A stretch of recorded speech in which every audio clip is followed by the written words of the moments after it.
Hermanos, bienvenidos a esta nueva edición de Tesoros del Cielo. Seguimos con nuestra clase de hermenéutica, que es una ciencia para aprender a interpretar las escrituras. La hermenéutica, hay hermenéutica en el mundo secular, los abogados usan para interpretar las leyes. Nosotros estudiamos la hermenéutica bíblica, que es el estudio de cómo interpretar las escrituras. Y dentro de esa materia llegamos al área de la profecía bíblica.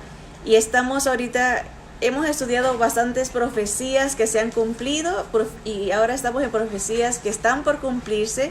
Hemos visto la profecía del rapto, que es cuando Jesús venga por los creyentes vivos y muertos y nos lleve con Él. Eso ya vimos en el pasado. Ahorita estamos en la profecía del retorno de Jesús, pero en la segunda etapa, no el rapto que será a los creyentes, sino en su segunda venida, donde los no creyentes lo verán también. Así que es otra, dentro del retorno de Jesús se divide en dos etapas, que es el rapto, que es para los creyentes, y la segunda venida se la conoce así, para cuando venga literalmente a la tierra otra vez a reinar, algo que está en nuestro futuro.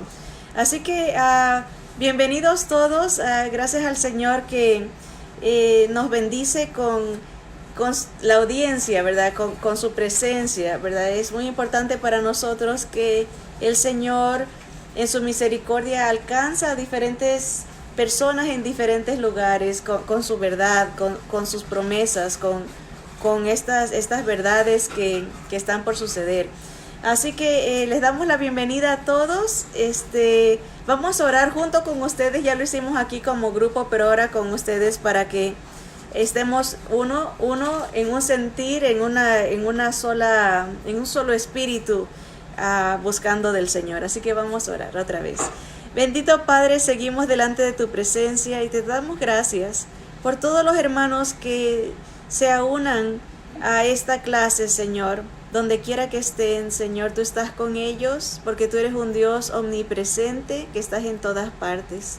Todo lo ves, todo lo escudriñas. Dice tu palabra que hasta lo más profundo de nuestro corazón está descubierto ante aquel a cual daremos cuentas.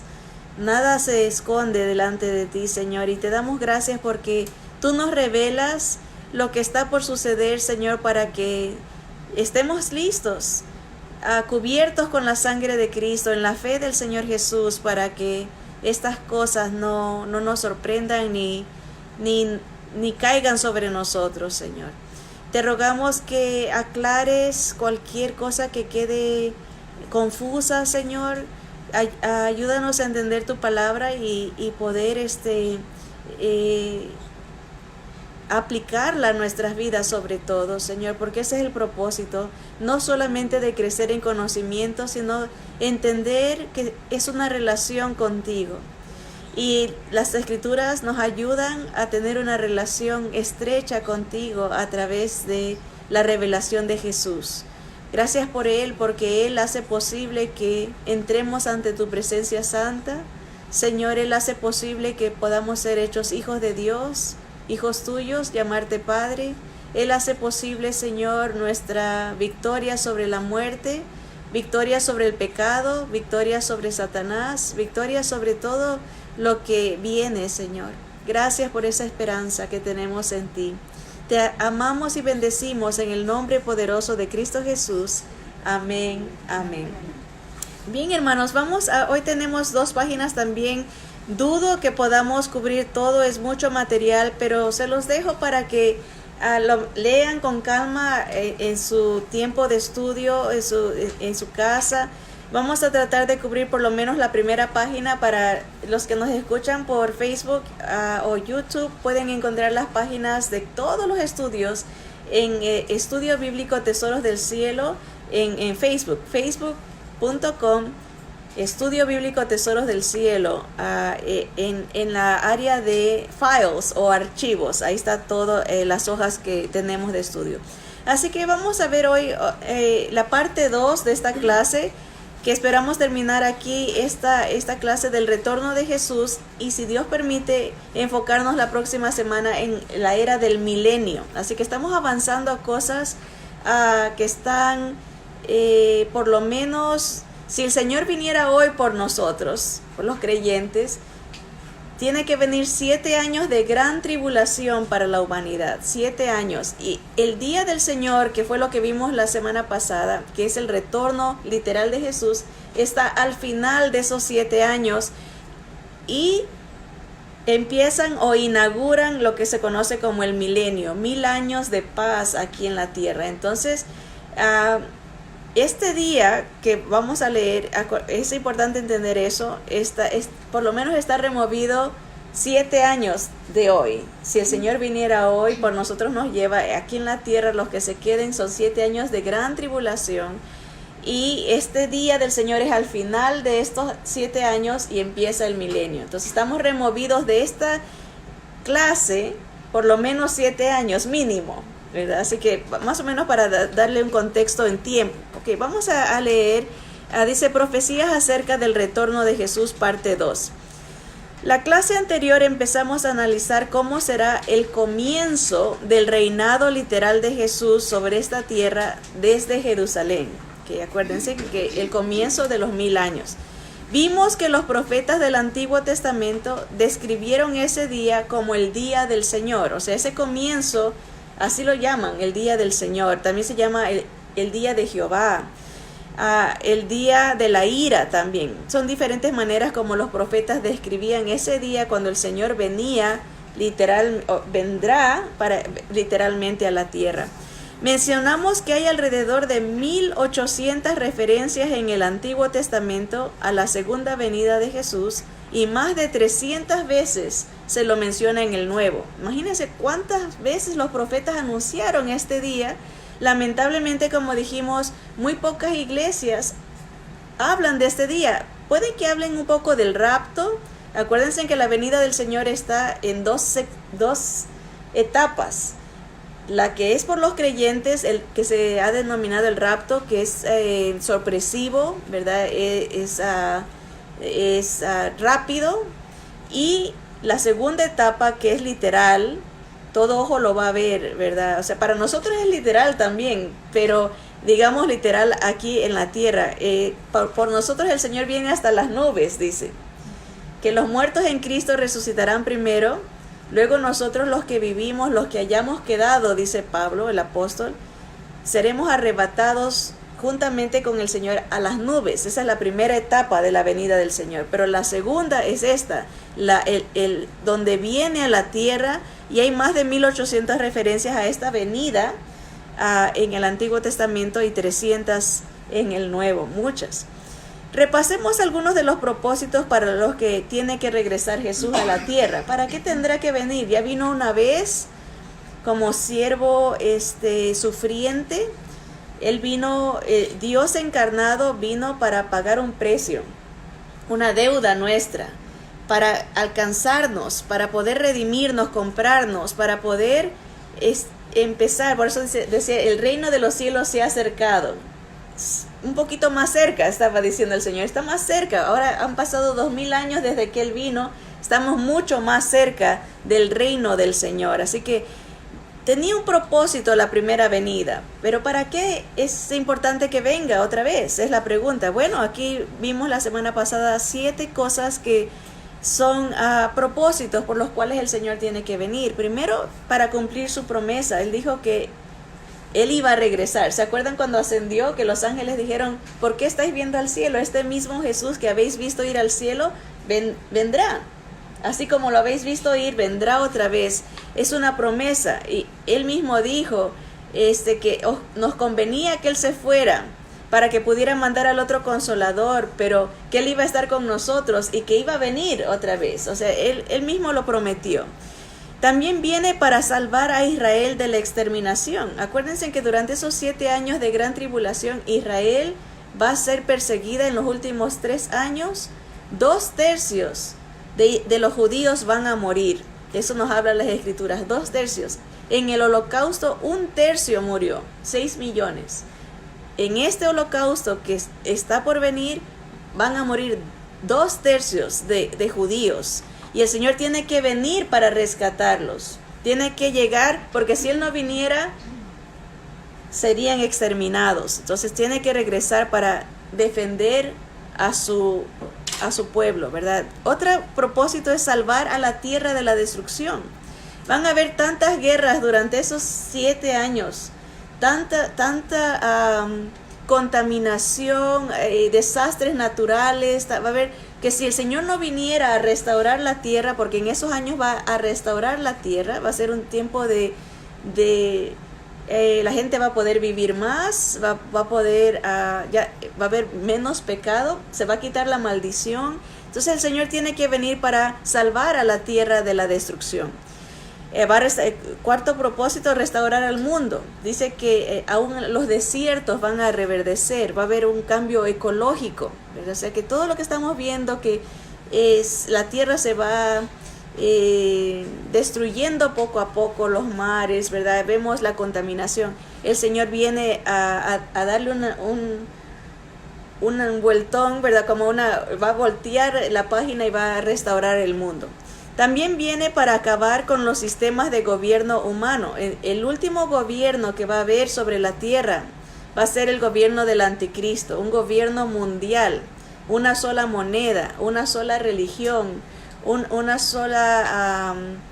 solo gobierno, ¿verdad? Comercio.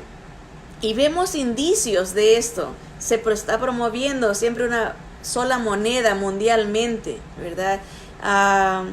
El último gobierno humano, el del anticristo, el Señor viene a acabar con ese gobierno. O sea, todos los gobiernos humanos llegarán al fin después de esos 7 años, y cuando el Señor venga a establecer su reino, ya no vamos a ver como se ve ahorita, así diferentes gobiernos, diferentes países, ¿no? Ya se va a acabar eso. También viene el Señor a acabar con los sistemas religiosos. Que nos habla Apocalipsis, que son encabezados por la gran Babilonia o el falso profeta. La Babilonia es la representación de todas las religiones, porque de Babilonia nacen todas las religiones. Babilonia promueve muchos salvadores. Babilonia promueve la adoración de una reina del cielo. Babilonia promueve ¿han visto ustedes los zodiacos? Babilonia promueve mucho eso de las adivinaciones, y por eso todas las religiones tienen un poquito de Babilonia. Obviamente vamos a tratar de llegar a eso en esta clase, de ver cómo va a ser destruida la gran Babilonia. En otras palabras, el sistema religioso más grande de la humanidad va a ser destruido por el Señor Jesús para poder establecer su reino milenial. Así que acuérdense, Jesús nunca vino a establecer una religión. Jesús vino a establecer una relación entre sus criaturas perdidas, rescatarlas para que tengan una relación con su Padre, ¿verdad? Él no vino a establecer religión. La religión es el esfuerzo del ser humano por entrar al cielo por sus propios esfuerzos. Dios dijo, no, yo rescato a la humanidad. Dios alcanzando al hombre. La religión es el hombre tratando de alcanzar a Dios. ¿Se acuerdan? Babel construyó la torre de Babel, querían ellos llegar al cielo por sus propios esfuerzos. El ser humano siempre tiene esa idea en su corazón de que puede llegar al cielo por sus propias obras, tratando de hacer cosas, y para eso establece religiones. Hay gente que dice, no, yo sé que voy a ir al cielo porque yo hago esto, o porque yo voy a la iglesia, o porque... Yo les he dicho que he preguntado en encuestas que hacemos, entrevistas de la iglesia, salimos a preguntar, ¿por qué usted cree que iría al cielo? Y mucha gente dice, porque soy bueno, o yo voy a ir al cielo porque me lo merezco, o voy a ir al cielo porque hablo en lenguas, o voy a ir al cielo porque voy a la iglesia. Obras, obras, obras, obras. Pero el Señor dice, la salvación no es el hombre tratando de llegar al cielo, sino Dios viniendo al hombre, a nuestro corazón. El Dios, el Espíritu Santo, dándonos una nueva vida, haciéndonos suyos a través de nuestro entendimiento de creer en Jesús como nuestro único Salvador. Así que empieza el reino milenial después de que el Señor termine con todos estos intentos humanos de gobierno, de de religión. Miren, enfatizamos que el saber el fin de la historia, porque la Biblia nos habla que el mundo va a llegar a un fin. O sea, el mundo no va a ser para siempre, tiene un fin, el mundo. Ahora, estudiar esto del fin de la historia de la humanidad como nosotros lo conocemos, o el fin del mundo, no es para asustarnos. Mucha gente no quiere estudiar estas cosas porque dice, no, me da miedo, o prefiero envolverme. Vivimos a veces como en una burbuja, ¿verdad? Una burbuja donde solamente mi mundo, ¿verdad? Es mi mundo, lo que a mí me gusta, lo que yo quiero, y lo que está pasando por fuera, a veces no queremos ni ver noticias porque decimos nos deprime. Pero la realidad es que las escrituras nos dicen el fin desde el principio, dijo el Señor. Yo les anuncio el fin desde el principio para que crean que yo soy Dios. Solo Dios puede hacer esto, decirnos lo que va a pasar y cómo se acaba la película de la humanidad, ¿verdad? Él es el único que nos puede decir, y Él nos lo dice, no para asustarnos ni deprimirnos, sino más bien para prepararnos y fortalecernos en la esperanza y la fe de Jesús. Porque solamente en Jesús hay libertad, hay esperanza de no pasar por lo que vamos a ver. Solamente en Jesús. Jesús vino a salvarnos, sí, espiritualmente, pero también sí, vino a salvarnos del mundo, del pecado, de la muerte. Vino a salvarnos de todos los enemigos, de nosotros mismos. Porque nosotros mismos a veces nos apartamos del Señor, y el Señor vino a darnos poder sobre esas inclinaciones naturales, pecaminosas que tenemos, para poder seguirlo, para poder tener una relación con Él. En Jesús tenemos esperanza. Por eso estas clases no es para deprimirnos, sino para reenfocarnos y decir, analizarnos, ¿estamos en la fe de Jesús? ¿Estoy con Jesús, el que me va a poder librar de todo esto? ¿Creo en Él como mi único Salvador? ¿Creo en Él como el Rey de Reyes que viene? ¿O nomás lo tengo para cuando lo necesito? Porque Él no es Salvador de ciertos momentos. Él es el Rey de Reyes y Señor de señores, de todo, del gobierno humano. A veces dependemos del país, por ejemplo, de un gobierno. El Señor dice, no, tienes que depender de mí. A veces dependemos de una religión. El Señor dice, no, tienes que depender de mí. O sea, todo esto es para mostrarnos que todo, dice que Dios todo lo ha sujetado bajo sus pies, bajo los pies de Jesús, para que en el nombre de Jesús se doble toda rodilla de los que están en el cielo, en la tierra y debajo de la tierra. Va a llegar este día donde todos veremos al Señor, y unos con todo corazón y sin ninguna obligación nos vamos a rendir y vamos a confesar, Él es mi Señor, Él es mi Rey. Habrá otros que lo tendrán que hacer a la fuerza, pero lo van a hacer. O sea, todo mundo, ricos, pobres, políticos, reyes del mundo, todo mundo tendremos que sujetarnos a este Rey de Reyes y Señor de Señores que viene. Así que estas clases nos sirven para examinarnos personalmente, analizar dónde estamos, dónde está nuestra fe. ¿Está en nosotros, está en el sistema o está en Jesús? ¿Verdad? Y recordemos que el Señor no nos ha dado un espíritu de temor, sino un espíritu de poder. El Espíritu Santo es un espíritu de poder para vencer al mundo, vencer cualquier obstáculo que se ponga entre nosotros y Jesús. Un espíritu de amor, nos ha dado un espíritu de dominio propio. Así que el Señor nos ha dado todo lo necesario para vencer. Es importante tener presente que el día del Señor viene al final de los 7 años de gran tribulación. El mundo no será lo que vemos al presente. O sea, no piensen, ok, estas cosas ahorita están. Cuando esto pase, el mundo va a ser completamente diferente a lo que nosotros ahorita vemos. Va a estar casi completamente destruido. El Señor viene para restaurarlo. Las guerras, los desastres naturales, las muertes y la contaminación causarán que 1/3 de la población humana perezca. Eso nos dice Apocalipsis. 1/3 de la población humana perecerá para cuando llegue creo que es la 4ª trompeta. Eso lo pueden ver en Apocalipsis 9. Ahora, ¿cuánto es 1/3 de la población humana? Se calcula que ahorita hay en todo el mundo aproximadamente 7.7 billones de gente habemos en el mundo. 7.7. Ahora, si estamos hablando de que 1/3 de la población humana habrá perecido cuando se llegue a ese punto, se está hablando que más o menos 2.5 billones de gente habrán muerto antes que el Señor venga. 2.5 billones a través de las guerras, a través de los desastres naturales. ¿Cuánto es 2.5 billones? Para poder entender, porque a veces hablamos de números o decimos 1/3. La Biblia dice 1/3 de la humanidad va a morir, pero nunca nos ponemos a analizar más en detalle. ¿Cuánto es 2.5? Estaba viendo que la población de todo el continente americano, o sea, América del Norte, Centro y Suramérica, es más o menos 2 billones de gente.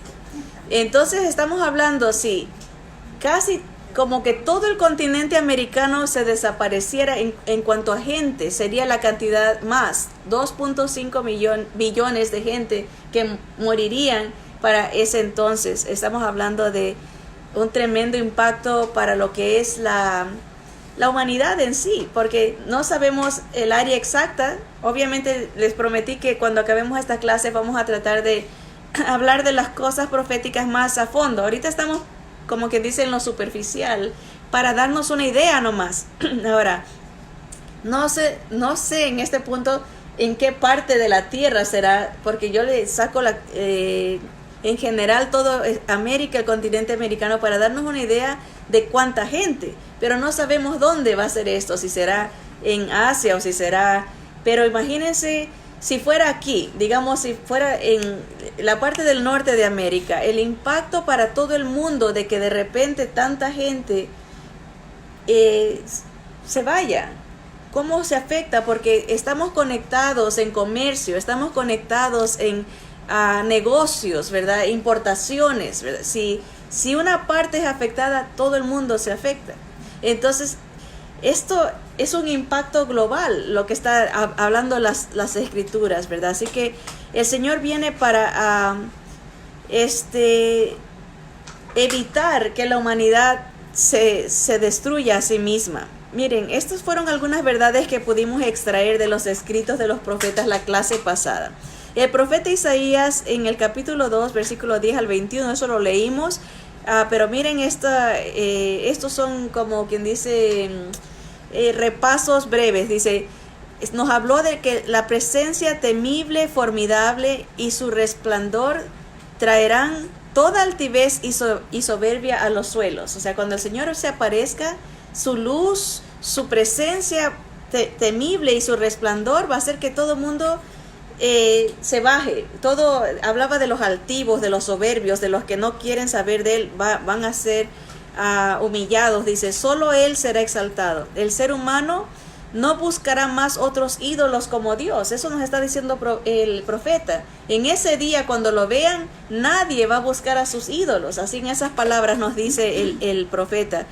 Dice, aún los montes, el mar, los árboles, todo edificio alto sentirá el impacto de su llegada. Así nos los describe, que todos los montes, todo se bajará. O sea, como que la fuerza con la que viene causa que haya ese impacto en la naturaleza. Apocalipsis 6, cuando el trabajo de la hermenéutica es estudiar las escrituras como una sola, no solamente agarrar un versículo aquí, uno allá y quedarse como confundido, sino cotejarlo. El antiguo y el nuevo están conectados. Por eso este versículo lo hemos conectado, esta porción, con Apocalipsis 6, desde el 12 al 17, que nos explica que habrá un gran terremoto, el sol se pondrá negro, la luna roja, las estrellas caerán a la tierra, todo monte y toda isla se removió de su lugar, los humanos se esconderán en cuevas y entre las peñas de los montes buscarán la muerte. Ven, muy parecido a lo que nos dice Isaías.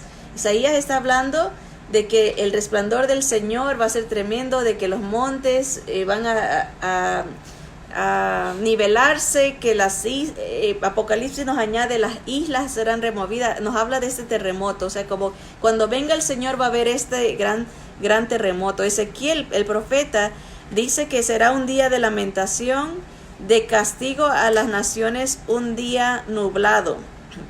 Y Apocalipsis nos habla que el sol ya no estará dando luz. Más o menos me imagino yo como hay veces días que están súper nublados, ¿verdad? Que no necesariamente que el sol no está, sino que a lo mejor aquí en California han habido incendios tremendos. Y cuando eso pasa, el humo de los incendios cubre, ¿verdad? Un humo que está tapando la luz de estas lumbreras. Y me puedo imaginar que algo así está pasando, ¿no?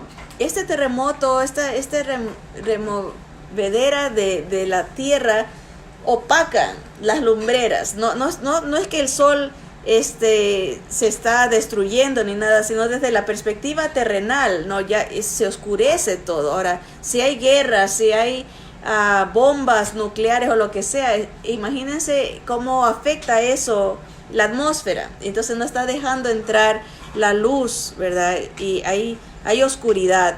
El profeta Zacarías amplía en el capítulo 14, dice: el día del Señor viene, que será un día de guerra, porque dice: reuniré a todas las naciones para combatir contra Jerusalén. Saldrá Jehová y peleará con aquellas naciones. Vimos un poquito de esto, que Jesús, el punto donde Jesús va a llegar es el monte de los olivos. Él va a pisar el monte de los olivos, porque ahí dice: se afirmarán sus pies en aquel día sobre el monte de los olivos. El monte de los olivos se partirá por la mitad, haciendo un valle muy grande. Eso es importante porque sabemos la localidad exacta de dónde el Señor va a venir y dónde va a pisar. Dice: el Señor Jesús vendrá con todos sus santos, nos dice Zacarías. O sea que aquí podemos entender un poquito, entendiéndolo con las porciones del Nuevo Testamento, que el Señor ya viene con nosotros. Primero viene por nosotros. Estamos con Él durante esos 7 años de gran aflicción para la tierra, y después Él viene con nosotros para reinar desde Jerusalén. Y eso dice: viene con todos sus santos. Y Zacarías nos dice que no habrá luz. En el momento que Él venga va a estar todo oscuro. No se sabrá si es de día o de noche, pero el resplandor del Señor alumbrará. Imagínense. Está todo oscuro, la gente no sabe si es de día, de noche, puros desastres, y de repente viene esta luz tremenda que es la del Señor, ¿verdad? Saldrán de Jerusalén aguas vivas. Otra versión dice aguas frescas que irán a los mares, y toda la tierra se volverá como llanura. Eso dice nuestra versión en español. Estaba buscando qué quiere decir esta palabra llanura, y en la versión se llama la versión judía contemporánea, dice: toda la tierra se convertirá como el Arabá. Y ahí les puse la palabra. El Arabá es, por eso les añadí estas fotos al otro lado de sus páginas, porque el Arabá es un desierto que existe ahorita, y está diciendo esa porción, el Señor viene, se abre un valle, se parte el monte de los olivos en dos, se abre un valle, y los alrededores se van a convertir como el Arabá, que son estas dos fotos que vemos aquí, un desierto rojizo, ¿verdad? Y dice que en este área donde está este desierto corren unas aguas, pero que desembocan al Mar Muerto, y el Señor está hablando de que de Jerusalén va a salir fuentes vivas, aguas vivas. Posiblemente nos podemos imaginar que pasan por estas áreas así que desérticas, ¿verdad? Así que eso lo puse como para que entendamos. A veces cuando vemos otras versiones o buscamos la palabra que el autor usó original, nos ayuda para ampliar nuestro conocimiento. En la Biblia español dice: la tierra se volverá como llanura, pero en otras versiones dice el Arabá, o este desierto que existe, para darnos un mejor entendimiento de cómo es lo que va a pasar alrededor de Israel. Dice: y Jehová será rey sobre toda la tierra. Eso está hablando el profeta Zacarías. En aquel día Jehová será uno, y uno su nombre. Israel podrá habitar confiadamente. ¿Por qué? Dice Zacarías, dice: y morarán en ella, y no habrá nunca más maldición, sino que Jerusalén será habitada confiadamente. ¿Cómo se logrará esto? El Señor lo logrará venciendo a los enemigos de Israel. Y miren cómo nos describe Zacarías lo que les va a pasar. Dice, Jehová herirá a los enemigos de Israel con una plaga que los derretirá. Así nos describe Zacarías. Dice, y esta será la plaga con que herirá Jehová a todos los pueblos que pelearon contra Jerusalén. La carne de ellos se corromperá estando ellos sobre sus pies, y se consumirán en las cuencas sus ojos, y la lengua se les deshacerá en su boca. Así también será la plaga de los caballos, de los mulos, de los camellos, de los asnos y de todas las bestias que estuvieren en aquellos campamentos. Entonces, se nos narra como que si fuera una bomba nuclear, ¿verdad? O sea, que se deshace todo lo que es carne. En el momento que el Señor viene, acordémonos que hay otras porciones que habla que Israel estará rodeada por todos sus enemigos. Persia, Fud, Cud, nos dan los nombres antiguos, ahora son los nombres modernos, Irán, ¿verdad? Los Arabia, ¿verdad? Todos los que están en esa área, Jordán o Jordania, ¿verdad? Están Rusia, al norte, todos ellos vendrán a atacar a Israel. Y el Señor vendrá a protegerla ya cuando esté en sus últimos. Acuérdense que esto es después de los 3 años y medio de gran persecución para Israel. ¿Por qué creen ustedes que el diablo odia tanto a Israel? Porque las profecías dicen que Jesús tiene que venir a reinar sobre Israel y sobre el monte de los olivos. Por eso que Satanás siempre va a sembrar odio contra el judío, contra Israel, contra Jerusalén, porque la meta de él sería destruir el lugar para que no pueda venir el Señor a reinar desde ahí. Por eso la agenda de Satanás es sembrar antisemitismo entre las naciones para que apoyen esta gran guerra que vendrá. O sea, sí se dará. Va a venir la gente, dice, desde Rusia a atacar a Israel. Y ahí viene el Señor, aparece, ¿verdad? Y miren, ellos estarán parados para atacar, ¿verdad? Y esta plaga los consumirá, estando ellos parados. Esta es una porción de tantas que habla las Escrituras de cómo será ese evento. Miren Ezequiel 43. Dice, me llevó luego a la puerta. Está hablando el profeta Ezequiel acerca de cómo Dios lo lleva a él, a la puerta que mira hacia el oriente. Esa palabra en inglés es el east, el este vendría a ser la puerta que está en el este. Esa puerta, ahorita vamos a ver la foto, ¿verdad? Dice, quiero que lean aquí esto para que lo entendamos bien. Dice, me llevó a la puerta que mira al oeste, o sea la puerta del oriente, perdón. Me llevó a la puerta que mira hacia el oriente. Y he aquí la gloria del Dios de Israel que venía del oriente. Y su sonido era como el sonido de muchas aguas. Y la tierra resplandecía a causa de su gloria. O sea, el Señor está viniendo desde el oriente, o sea, el este, por donde se pone el sol, ¿verdad? Donde se pone el sol. Ahí desde ese lado. El monte de los olivos está en el oriente, desde allá viene el Señor para acá. Ezequiel está viendo eso, dice, que venía del oriente y su sonido era como el sonido de muchas aguas, y la tierra resplandecía a causa de su gloria. Y el aspecto de lo que vi era como una visión, como aquella visión que vi cuando vine para destruir la ciudad, y las visiones eran como la visión que vi junto al río Quebar, y me postré sobre mi rostro.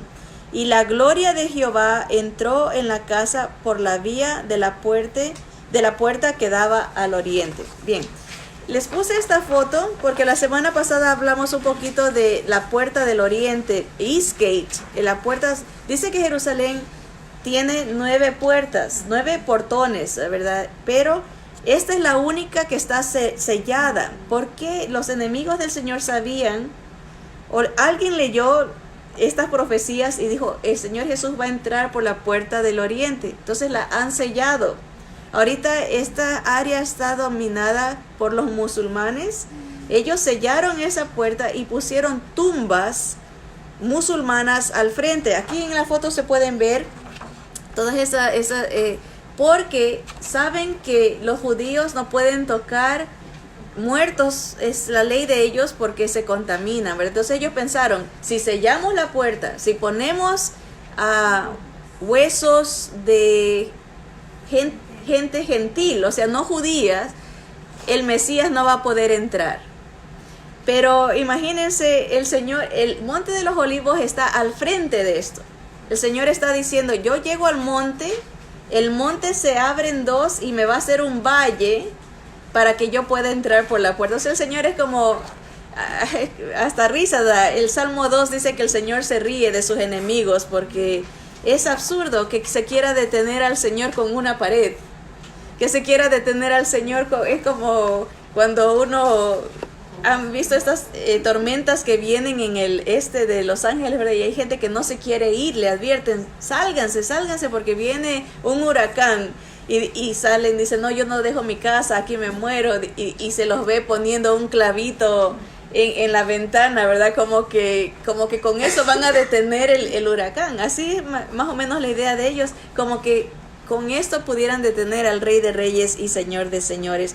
Pero Ezequiel nos dice eso, que él vio que el Señor venía desde el lado, ya lo vimos en Isaías, lo vimos también en Ezequiel y Zacarías, ¿verdad? Ahora, vamos a ver un poquito del Apocalipsis para juntar estas dos ideas.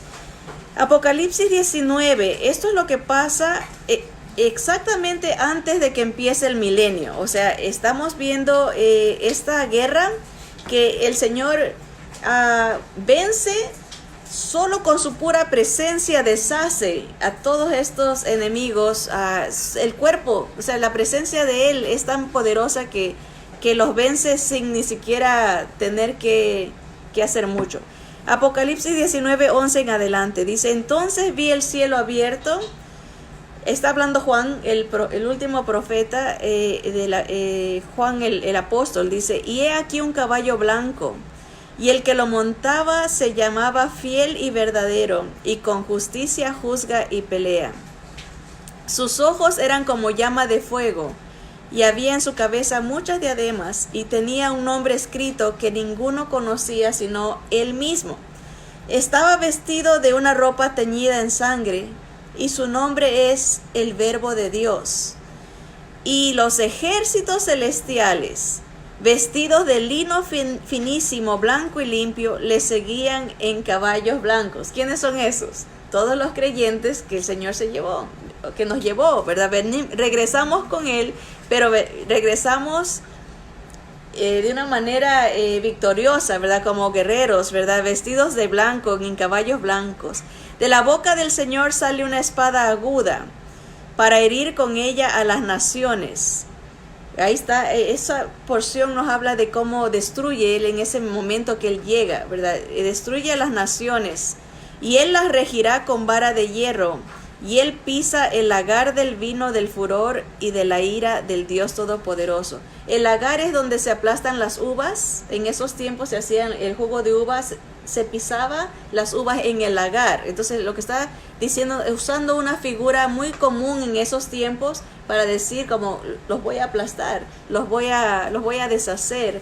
Ya no van a presentar más molestia para mi pueblo, ¿verdad? Eso es lo que está diciendo, que Él va a pisar, se va a deshacer de ellos. Dice, y en su vestidura y en su muslo tiene escrito este nombre, Rey de Reyes y Señor de Señores.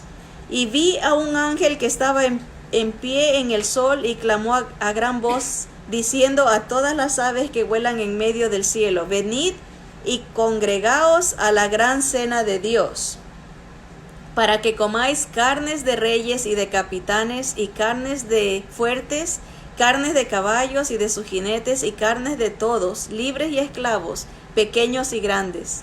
Y vi a la bestia, a los reyes de la tierra y a sus ejércitos. La bestia es un nombre que se le da al anticristo, o sea, este líder, a este último gobierno, al líder de este gobierno. Lo vi a él y a los reyes de la tierra y a sus ejércitos, reunidos para guerrear contra el que montaba el caballo y contra su ejército.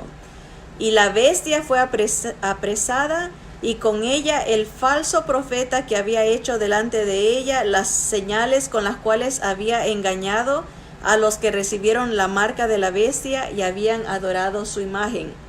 Estos dos fueron lanzados vivos dentro de un lago de fuego que arde con azufre, y los demás fueron muertos con la espada que salía de la boca del que montaba el caballo, y todas las aves se saciaron de las carnes de ellos. ¿Ven? Apocalipsis amplía lo que los profetas nos están diciendo de ese día, cómo el Señor viene junto con nosotros a vencer. Nosotros nomás somos como su cortejo, no hacemos, Él hace todo, ¿verdad? Él es el que vence, ¿verdad? Pero venimos con Él. Me llamó mucho la atención que dice, venid congregados a la cena de Dios. A veces tenemos la idea, y hay figuras, hay cuadros que presentan el cielo como una gran cena, y dice, venid sentados a la cena. Y pensamos, por eso mucha gente dice, yo no quiero ir al cielo, el cielo va a ser aburrido, ir nomás comiendo en una cena. No, es que esa no es la idea. El Señor tiene trabajo para nosotros de victoria. Esto es la cena, es venir a establecer su reino, venir con Él a reinar, ¿verdad? Y estamos viendo diferentes detalles, obviamente lo estamos viendo rápido y lo estamos analizando muy superficialmente. De ninguna manera estamos diciendo que este es un estudio completo, ¿verdad? Porque son 1800 referencias en el Antiguo Testamento y 300 en el Nuevo, que se tendrían que leer y cotejar para entender cada detallito de lo que va a acontecer, y no tenemos el tiempo para hacerlo, pero es un estudio muy interesante de lo que está por venir. Es un futuro cercano para nosotros. Miren, el profeta Isaías en el capítulo 63 sigue hablando ahora otro profeta de lo que él vio de este día. Dice, ¿quién es este que viene de Edom? Edom en nuestros tiempos es Jordania, está del lado este de Israel, sureste. Entonces el Señor viene desde ahí ya venciendo. Dice, viene con sus vestidos rojos, hermoso en su vestido, que marcha en la grandeza de su poder. Yo, el que hablo en justicia, grande para salvar. ¿Por qué es rojo tu vestido y tus ropas como del que ha pisado en lagar? O sea, todo manchado de sangre. ¿Por qué estás así?, le pregunta. Dice, él contesta, he pisado yo solo el lagar, y de los pueblos nadie había conmigo. Los pisé con mi ira y los hollé con mi furor, y su sangre salpicó mis vestidos y manché todas mis ropas. Porque el día de la venganza está en mi corazón, y el año de mis redimidos ha llegado. Ellos son los perseguidos durante la gran la gran tribulación. Llega un momento en que el Señor viene a salvar a Israel. Dice, miré y no había quien ayudara, y me maravillé que no hubiere quien sustentase. Seguimos con el página 59. Dice, salvó mi brazo y me sostuvo mi ira, y con mi ira hollé los pueblos, y los embriagué en mi furor, y derramé en tierra su sangre. Bien, a veces no nos gusta leer estas porciones, primero porque no las entendemos o pensamos que están en el pasado, porque como les explicaba la semana pasada, muchas veces las profecías todas eran futuro para los profetas que los anunciaron, pero unas estaban más cerca del tiempo de ellos que otras, y a veces ellos, les di la ilustración de del desfile de las rosas, ¿verdad? Sabemos cómo es el desfile de las rosas, ¿verdad? Hay un blip que le llaman como una nave inflada, ¿verdad? Como un avión redondo que está viendo el desfile de las rosas, y están narrando, ¿verdad? Y dicen, acaba de entrar el carruaje de Disney, ¿verdad? Y trae esto, y va avanzando el carruaje, ¿no? Pero acá está viendo todo. Ya está llegando el carruaje al final, y siguen entrando otros carruajes, y dice, y el carruaje de Edison viene con esta figura, y mira. Y entonces el que está narrando a veces va y dice, y mira la gente cómo brinca acá, porque acaban de ver el carruaje, el primero que entró. Y de repente se regresa, pero acá viene otro carruaje, y se regresa al principio. El que está viendo desde arriba ve todo como presente en la línea, Pero los que están al final del desfile todavía no han visto lo del principio, pero los del principio ya vieron lo del final. O sea que depende de dónde está la persona. El profeta veía todo en una línea. Y entonces nos decía, oh, mira, esto está acá, oh, pero mira acá, porque está viendo todo al mismo tiempo. Es difícil. ¿Cómo puede él explicarnos algo que está en un futuro? Pero por eso hay veces cosas que son del fin, y otras que estaban en su futuro, pero estaban más cerca de él, que tal vez unos 100 años cerca o 70 años, pero de esa manera a veces. Por eso es que a veces cuando empezamos a leer estas porciones y vemos algo que ya nosotros estamos en el futuro, para muchas cosas para nosotros de estas profecías ya son pasado. Entonces a veces leemos y decimos, oh, esto no se aplica porque ya pasó, pero nos olvidamos que dentro de esas porciones hay narraciones que todavía están en el futuro.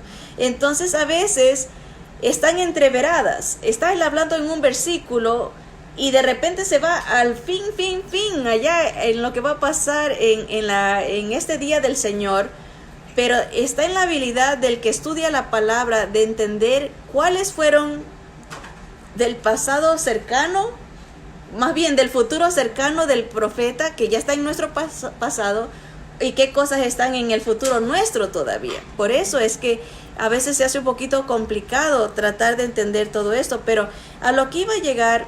Y el tiempo se nos va muy rápido. Quisiera leerles de la página 59, eso que dice el profeta Isaías en el capítulo 13, en la mitad de la página, profeta Isaías capítulo 13 del 6 en adelante, porque quiero aclarar algo que es muy importante en cuanto a la justicia de Dios. Porque no quiero que quede en la mente la idea de un Dios malvado, la idea de un Dios injusto, la idea de un Dios iracundo, un Dios perverso. No, esa no es la idea que nos está presentando los profetas, y vamos a entenderla bien cuando leemos esto de Isaías 13 en la mitad de la página 59. Dice, aullad desde el versículo 6 en adelante. Dice, aullad porque cerca está el día de Jehová, vendrá como asolamiento del Todopoderoso. Por tanto toda mano se debilitará y desfallecerá todo corazón de hombre, y se llenarán de terror, angustias y dolores, se apoderarán de ellos. Tendrán dolores como mujer de parto, se asombrará cada cual al mirar a su compañero, sus rostros de llamas. Ven, acuérdense que el otro profeta nos decía que se derretían, o sea, es como una bomba nuclear, ¿verdad? Algo calientísimo cuando el Señor ve los rostros en llamas, ¿verdad? Dice el versículo 9, he aquí el día de Jehová viene. Noten el énfasis en el día, ese día. El día de Jehová viene, terrible y de indignación y ardor de ira, para convertir la tierra en soledad y raer de ella a sus pecadores. Eso es otro propósito del Señor. Está limpiando la tierra. Dice, por lo cual las estrellas de los cielos y sus luceros no darán su luz, y el sol se oscurecerá al nacer, y la luna no dará su resplandor. Muy parecido a lo que nos dice Juan en Apocalipsis. Versículo 11, y aquí está lo importante que quiero dejar en claro. Dice, y castigaré. Esa es la palabra que se nos dice en español en las traducciones. Y castigaré. Y a veces tenemos esa idea, dice, y castigaré al mundo por su maldad. Pero esa palabra castigaré es la palabra hebrea pakat. Pakat quiere decir estimar, calcular, visitar, observar, poner atención, depositar, sacar cuentas. O sea, lo que está diciendo el Señor es cuando Él venga, Él va a estimar, va a visitar a la gente y va a hacer una estimación, va a hacer cuentas, es la idea. O sea, la idea es de que no es que es un Dios que castiga como que es malo, sino que viene a dar la retribución que se merece. La Biblia nos dice que la paga del pecado es muerte. Toda alma que peca tiene que morir. Pero el regalo de Dios es vida eterna. Jesús vino para Él recibir ese castigo, esa remuneración, es la idea. Usamos la palabra castigo, pero la idea es la retribución, dar el pago. Jesús vino a recibir ese pago por nuestro pecado, para que nosotros no pasemos esto, para que nosotros no suframos la condenación, el castigo, como se lo nombra. Pero a veces la idea castigo hace ver como que Dios es malo, ¿verdad? Está castigando, pero esa no es la idea. La idea es de que Él viene a dar la retribución, lo que se merece, las consecuencias. Esto es consecuencia de las elecciones, la decisión humana. El Señor da la bendición y el ser humano escoge la maldición, porque aquí está la bendición de la vida en Jesús, de la esperanza en Jesús, y el ser humano dice, no, yo prefiero yo mismo tratar de encontrar la solución, y rechaza la bendición. Entonces viene a dar la retribución, viene a hacer los cálculos, como decir, vamos a hacer cuentas, vamos a ver, a pagarte por el pecado que has cargado. No se lo entregaste al Señor para que Él sea tu rey, sino que tú lo decidiste a cargar, y ahora te toca sufrir las consecuencias de tu decisión. Dice, por eso dice, y castigaré o daré la estimación, las cuentas al mundo por su maldad y a los impíos por su iniquidad. Y haré que cese la arrogancia de los soberbios y abatiré la altivez de los fuertes. Haré más precioso que el oro fino al varón y más que el oro de Ofir al hombre, porque haré estremecer los cielos y la tierra se moverá de su lugar. Aquí se habla de algo cósmico. Saben que si la tierra se mueve 1 centímetro de la línea donde estamos dando vueltas, causa un desequilibrio, causaría que todos anduviéramos mareados, porque se sale del eje de ese límite que el Señor lo pone. Pero dices que se va a mover, va a haber cambios cósmicos. Dice, en la indignación de Jehová de los ejércitos y en el día del ardor de su ira. El Señor dice que Él es un Dios que de ningún modo dará por inocente al culpable. De ningún modo, o sea, de ninguna manera, nadie que ha ofendido pecar quiere decir fallar el blanco, fallar la meta. El Señor tiene que dar la retribución al haber fallado. No somos perfectos, por eso dice el Señor que solo a través de Jesús, el único perfecto, podemos entrar al cielo. El que tiene a Cristo, el Padre ve al Hijo. No nos ve a nosotros, ve a su Hijo, la perfección, la santidad, ve la justicia del Hijo y nos acepta por el Hijo. Por eso el que no tiene al Hijo está bajo esa retribución, esa consecuencia de su pecado.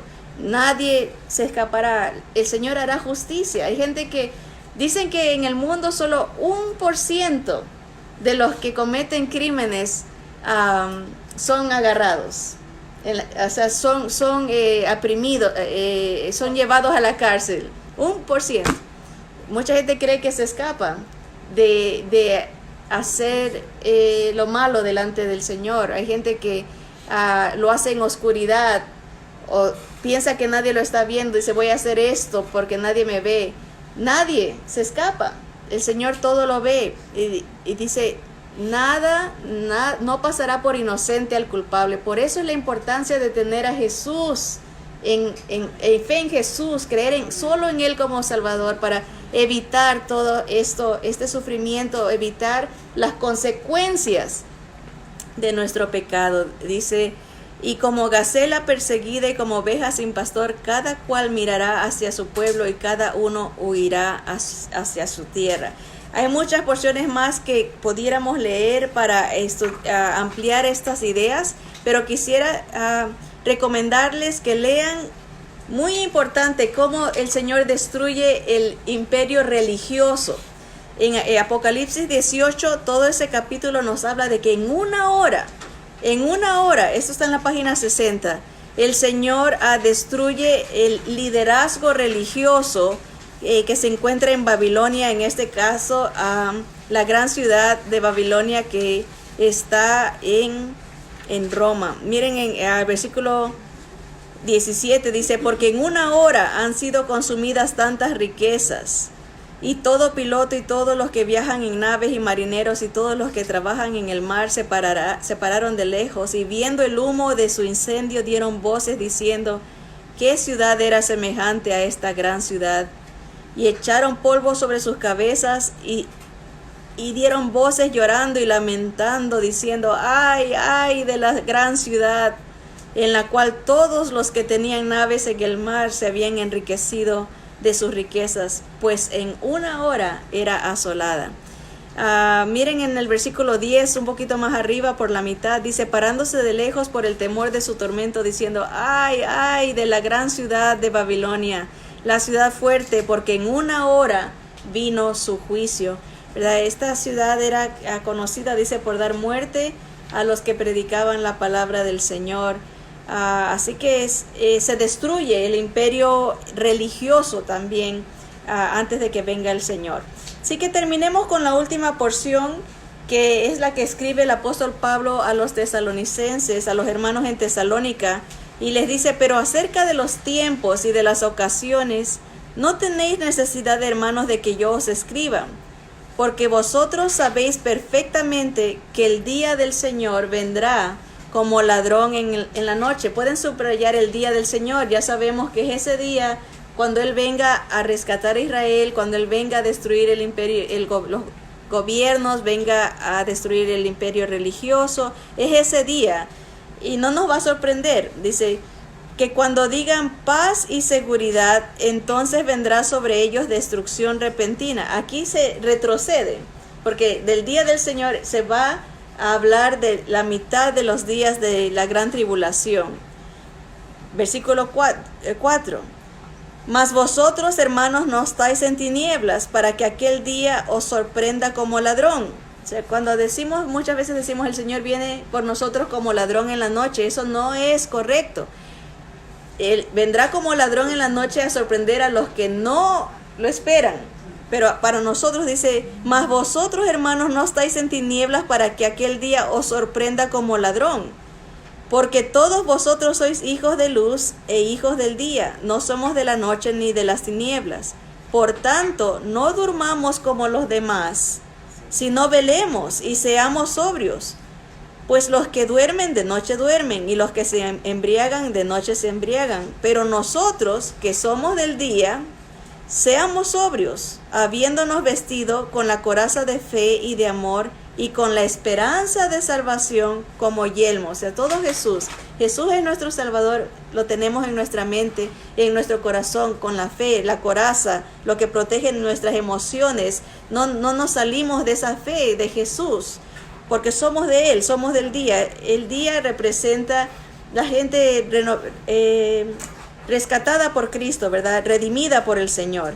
Así que dice versículo 9, porque no nos ha puesto Dios para ira, para castigo, para retribución, sino para alcanzar salvación por medio de nuestro Señor Jesucristo, quien murió por nosotros, para que sea que velemos, o sea que estemos vivos o que durmamos, que hayamos muerto, vivamos juntamente con Él. No hay nada que detenga al Señor, ni la vida ni la muerte nos puede separar del amor del Señor. Dice, por lo cual animaos unos a otros y edificaos unos a otros, así como lo hacéis.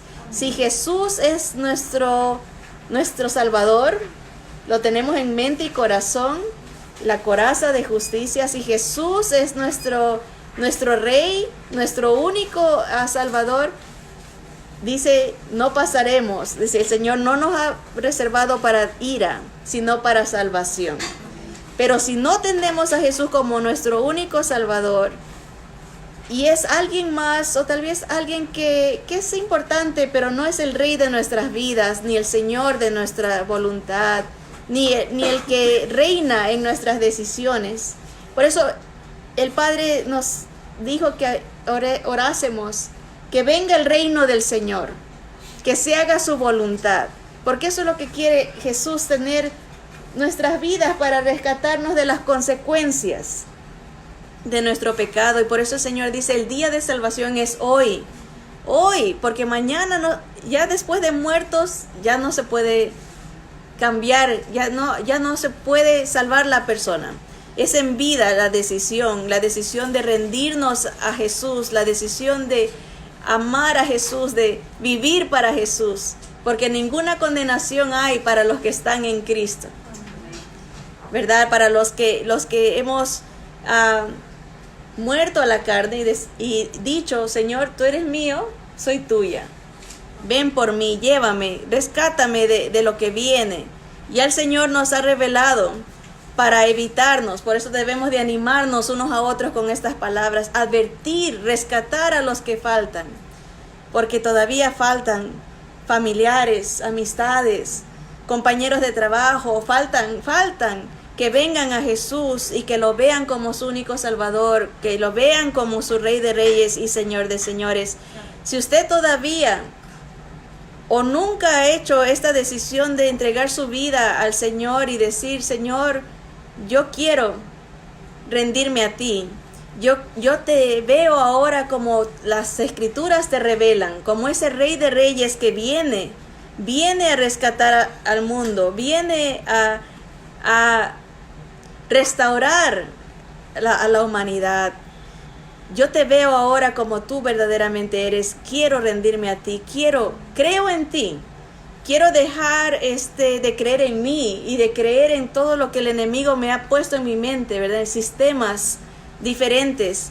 Entiendo que solo tú eres el único dador de la vida y de la vida eterna, porque Jesús dijo, yo soy el camino, la verdad y la vida. Nadie viene al Padre sino por mí, solo a través de Él. Si usted en este momento entiende y desea entregar su vida, vamos a hacer una oración para que usted le exprese al Señor esa voluntad, ese rendimiento, esa decisión, que el Señor la va a honrar. Repita conmigo: Padre nuestro que estás en los cielos, estoy delante tuyo, Señor, conmovido por las palabras que tantos profetas anunciaron, la venida de Jesús para que Él me liberte, para que Él me salve del pecado, de la muerte, de la condenación, de los castigos que vienen, Señor, de la retribución a nuestros pecados. Señor, reconozco que yo te he ofendido y que, Señor, me merezco esa retribución. Pero gracias por Jesús. Gracias porque Él tomó mi lugar, mi sufrimiento, la retribución que yo me merecía. Creo en Él, me rindo a Él, lo veo como mi único Salvador, el único Rey de Reyes y Señor de Señores que pronto viene a reinar. Rindo mi voluntad. Ven, tómame, Señor, lléname de tu espíritu, hazme una nueva criatura, dame esa vida nueva que prometes, lléname de esta esperanza que has prometido, Señor. Vengo a ti, te recibo como mi Señor, hazme tu hijo, hazme tu hija para tu gloria. En el nombre poderoso de Jesús te lo pido. Amén, amén. Que Dios nos bendiga, hermanos, y si ha tomado usted esta decisión, busque una iglesia cercana a su casa donde se predique la palabra, donde se exalte a Cristo, donde se enseñe de Jesús.